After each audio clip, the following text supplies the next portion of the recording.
Our first speaker, Prathysha Kothare, is a sophomore at Parkland High School.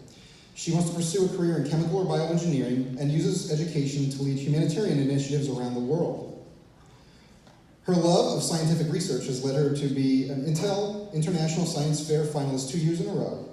Besides science, Prathysha plays the piano, is on the school's varsity debate team and FBLA national qualifier, writes and publishes poetry, is on the PHS STEP team, so I think we've now checked academics, athletics, and arts. Awesome. And has led a cultural exchange initiative with Kenya in collaboration with a group in Connecticut. In summer, Prathysha will be attending Carnegie Mellon University, congratulations Prathysha, on a full merit scholarship to complete 2 college courses. So, without further ado, I'd like to share the wonderful words of Prathysha Kothare. Come on up.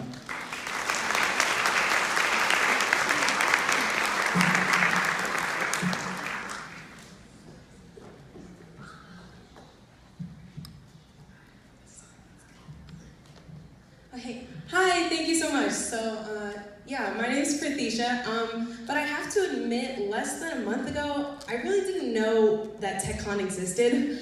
But now that I do, and I've looked into all the activities you guys do, it explains a lot as to how my teachers have suddenly become more adept with technology than me.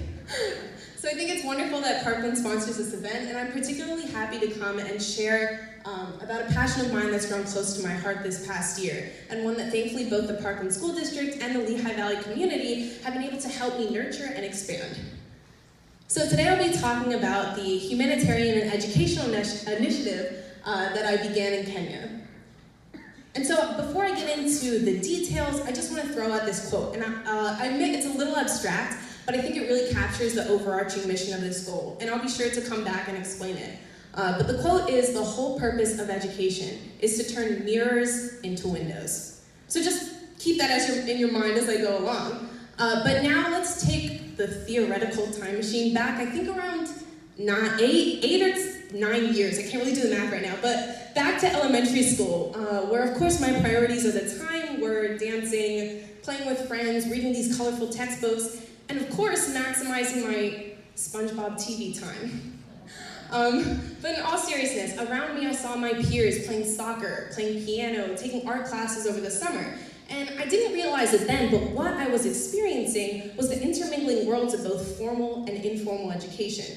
So not only did we learn in an institutionalized formal environment, we were also able to learn through experiences and getting our hands dirty. This really allowed me to improve my understanding of myself. And I think a lot of what I learned in elementary school, the little passions I played around with, have really formed my character today. But I also realized that both of these environments didn't improve my understanding of the world or where I fit into it. And so consequently, that caused me to look into the mirror. And when I looked into the mirror, I saw reflected back at me all of these luxuries, all of these privileges that we as students in America enjoyed. And as an elementary school student, I ended up extrapolating this and generalizing it to the rest of the world. But of course, we all know that education is not so idealistic, right? Although it is a right entitled to every child, it's not universally accessible. And, I don't want to deviate too much, but I think one example showed me, what the realities were when I was able to get to my cultural background. My mother's from Brazil, my father's from India, and I think we all know that those educational environments are very different from the American system.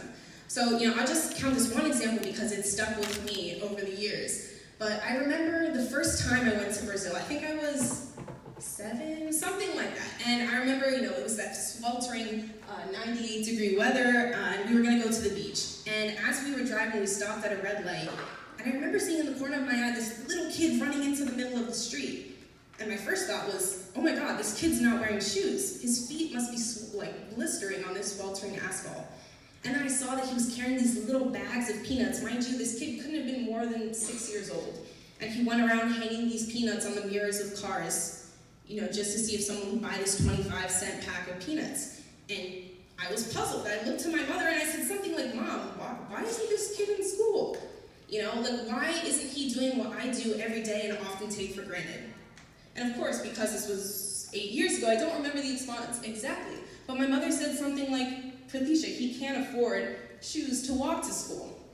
You know, in Rio, so many kids are burdened by drug wars, by shooting in the favelas. They don't have access to education. And so this was really an eye-opening experience for me. You know, I saw, this